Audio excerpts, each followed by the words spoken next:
Va aconseguir de les autoritats argelines ens pagués el vol. Un cop allà ens va facilitar un jeep.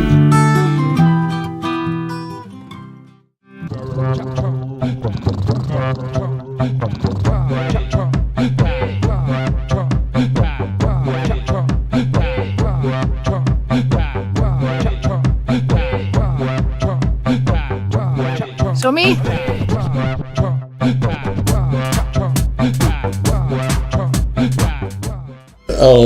L'objectiu principal el tenim enfocat en el Gàrec d'Argenon. Va ser una gran sensació perquè es va omplir molt.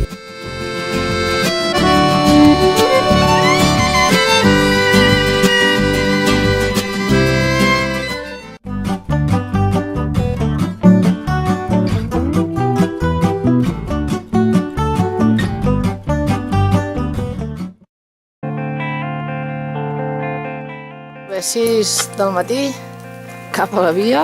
Aquí tenim el segon llarg, Xumanella, 50 metres.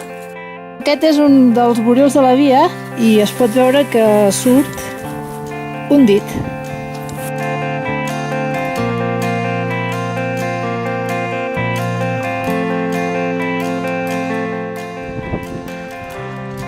Bravo!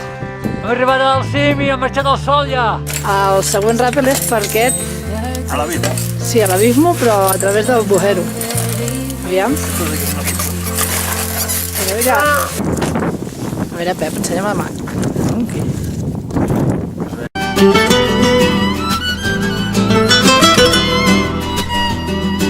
El nostre guia i conductor ens volia ensenyar el seu país, que ell estimava molt.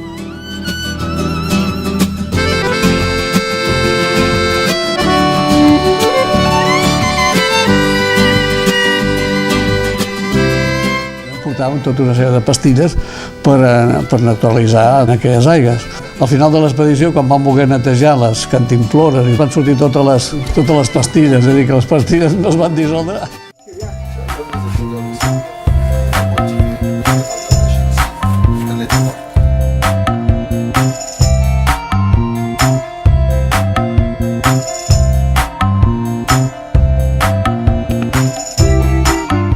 El cuiner ha fet una massa, que és una mena de pa, i la posaran a les brases.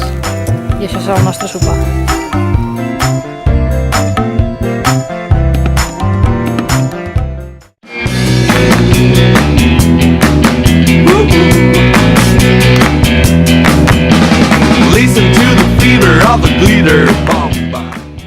Una placa d'aquelles que m'ha posat els pèls de punta. Déu-n'hi-do, Hòstia. Se m'ha trencat un peu i he fet ras!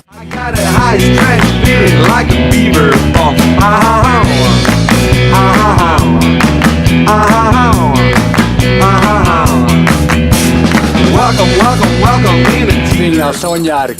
I aquí ens marca un túnel. Tenim el Pep, passant pel túnel.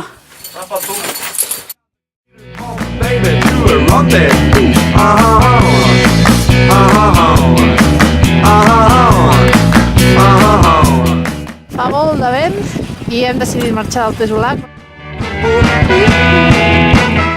Com a bons catalans, intentant recuperar un tascó.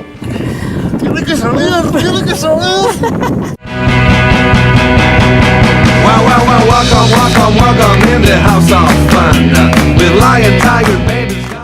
L'Edu en el primer llarg s'ho va mirant perquè em sembla que la roca és bastant discreta. Moments de tensió. Estem a sota el ràpel i cauen pedres. Ai! Ai que bé! Ai que bé la corda! El abismo a nuestros pies. Ai, hòstia! S'ha callat? Ai, ja està, avall. Enfoca't a les cames. No. Vaig així. No ho veig. Així. Una camiseta tèrmica. I un gorro. Tinc fred. Adéu.